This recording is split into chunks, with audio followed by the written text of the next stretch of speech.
You've been trained to be liked, trained to keep the peace, to nod when you disagree, to swallow your truths so others won't choke on them. You've been handed the mask of goodness and told it was virtue, when in reality, it was a leash. And now, here you stand, a ghost in your own life, watching as the loud, the ruthless, the unapologetic take what they want while you wait for permission that never comes. Have you ever noticed how some people command a room without speaking? How their very presence bends the atmosphere to their will? How their silence is louder than your words? They don't ask for respect. They take it. They don't beg for power. They seize it.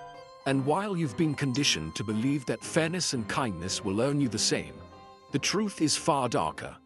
The world does not reward goodness. It rewards dominance. This is the game you were never taught to play. A game where the rules were written by those who understood one brutal truth.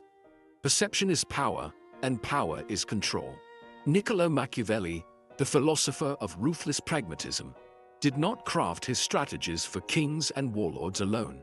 He wrote them for anyone who refuses to be a pawn in someone else's empire. And if you've ever felt the sting of betrayal, the humiliation of being underestimated, or the quiet rage of watching your enemies thrive while you shrink, then his tactics are your weapons. But this is not about mindless aggression. This is about precision. This is about understanding that every hater, every doubter, every person who has ever made you feel small operates from one place, their own fragile ego. And the moment you learn how to dismantle that ego, not with brute force, but with calculated, surgical strikes, you will render them powerless. Imagine a world where their words no longer cut you, where their disapproval fuels you instead of breaking you, where you no longer seek their validation because you've mastered the art of making them seek yours. This is not fantasy. This is strategy. This is the difference between those who beg for a seat at the table and those who own the table and decide who gets to sit at it. But first, you must shed the illusion that fairness will protect you.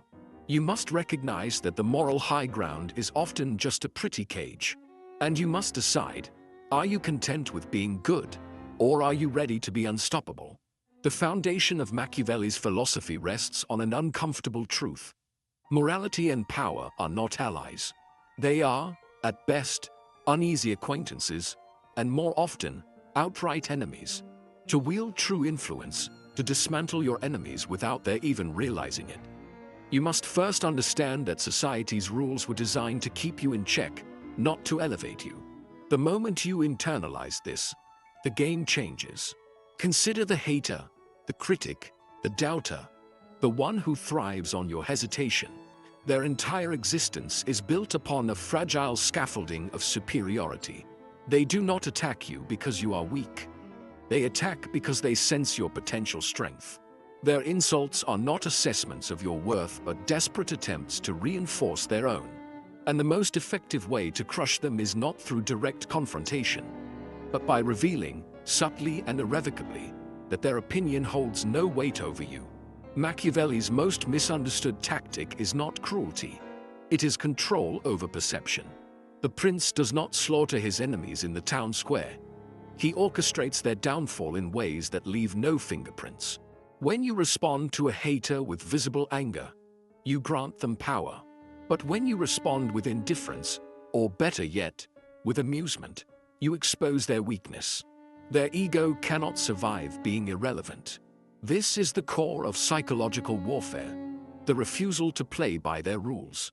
The moment you react predictably, you lose.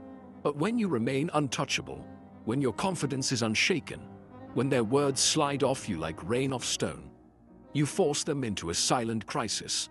They expected a fight. They expected you to care. And when you don't, their entire narrative collapses. Another pillar of Machiavellian dominance is the strategic use of silence. Most people fear emptiness, the void of unresolved tension. They rush to fill it with explanations, justifications, emotional outbursts. But power lies in letting silence linger. When a hater throws an insult, and you respond with nothing but a slow, knowing smile, what do? They unravel. Because silence is a mirror. and in it, they see their own insignificance. Then there is the art of indirect annihilation. Machiavelli did not advocate for blind aggression. He preached precision. If someone undermines you publicly, you do not engage in a petty back and forth.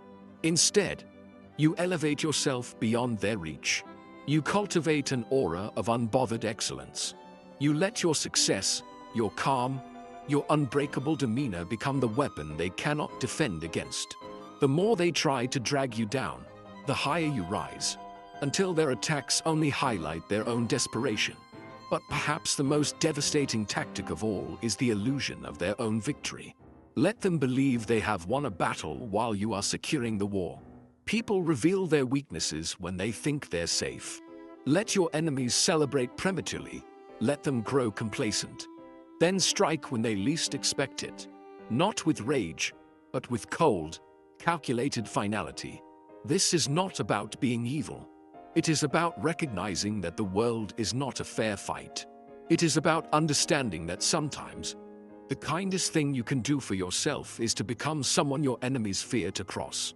There is an ancient fable whispered among those who understand the true nature of power. A lion, proud and ferocious, ruled the jungle with brute strength. His roar shook the earth. His claws tore flesh effortlessly. And all creatures bowed before him, all except the fox. The fox never challenged the lion directly. Instead, it watched. It learned. It noted when the lion slept, where he hunted, which alliances he neglected. And when the time came, the fox did not attack. It simply redirected a herd of stampeding buffalo toward the lion's den. The beast that once ruled through fear was crushed not by fang or claw, but by strategy. This is the essence of Machiavellian conquest. The lion represents raw dominance, the kind that shouts its strength and expects obedience. The fox embodies something far more dangerous. The power that moves unseen, that strikes without warning, that wins wars before the enemy even realizes they were fighting one. Your detractors are lions, loud, territorial, desperate to prove their might. But you must become the fox. Consider the myth of Medusa, the Gorgon whose gaze turned men to stone. She was feared not because she hunted her victims, but because they could not help but look at her. Their own curiosity, their own obsession with her, destroyed them. This is the fate of those who fixate on their enemies. The moment you make someone's hatred your focus, you grant them the power to petrify you. But when you refuse to meet their eyes, when you render them invisible, they are left staring at their own reflection in the silence, paralyzed by their own irrelevance. There is another tale, older still, of the scorpion and the frog. The scorpion begs the frog to carry it across the river, promising not to sting. Halfway across, it strikes anyway, dooming them both. "Why?" gasps the frog. "It is my nature," replies the scorpion. Machiavelli understood this truth. People will always reveal themselves. Your enemies will betray their pettiness, their insecurity, their malice, not because they choose to, but because they cannot help it. The key is not to stop them, but to let them. Give them the rope, and they will hang themselves. All you must do is step back and watch. Then there is the chessboard, the ultimate metaphor for silent domination. Amateurs play pieces. Masters play minds. They sacrifice pawns to lure opponents into traps. They feign weakness to provoke arrogance. They know that victory is never about the obvious move, but about the one that unfolds 3 steps ahead. Your life is no different. Every interaction is a gambit. Every slight, every challenge, is an opportunity to maneuver your enemy into checkmate without them ever seeing your hand move. But the most potent narrative of all is the shadow war, the battle that takes place in the unseen realm of perception. In ancient Sparta, warriors were taught that the most lethal blow is the one the enemy does not anticipate. The same applies to psychological combat. When you respond to hostility with grace, to slander with silence, to provocation with amusement, you are not avoiding conflict. You are waging it on a plane your adversaries cannot comprehend. They expect a duel. You give them a void. And in that void, they are consumed by their own echoes. These stories are not mere fables. They are blueprints.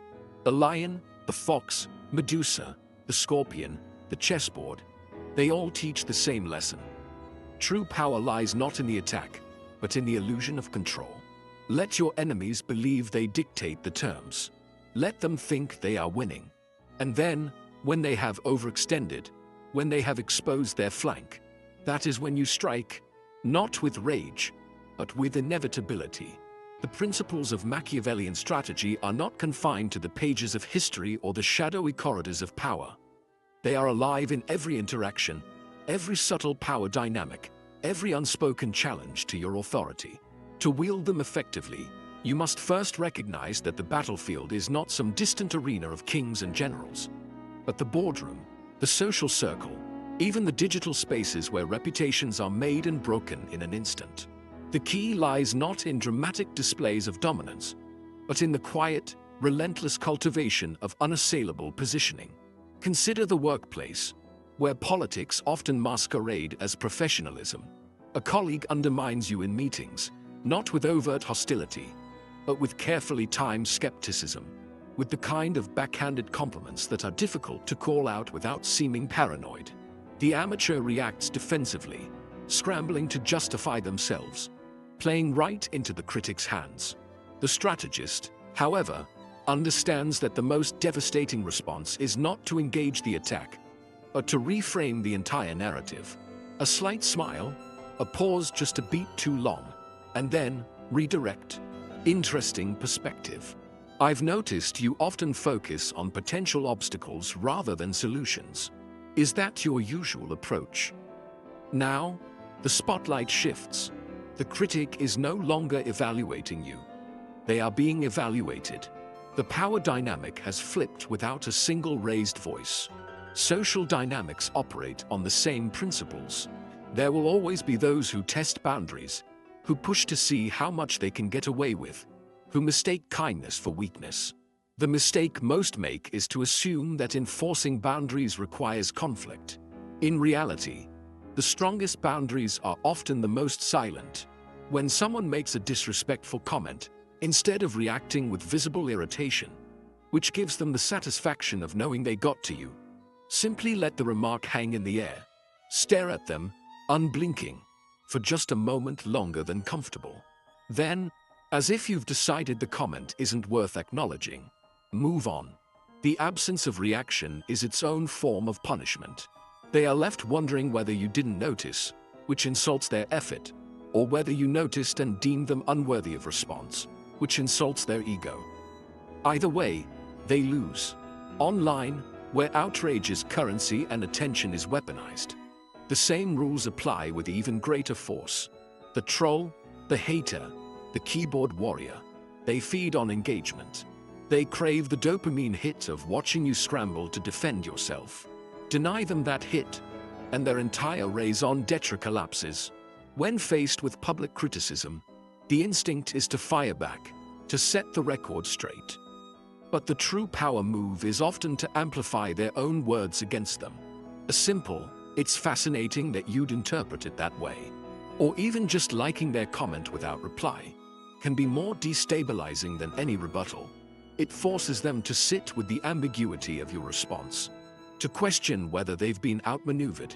The deeper lesson in all of this is that the most effective power is often the most economical.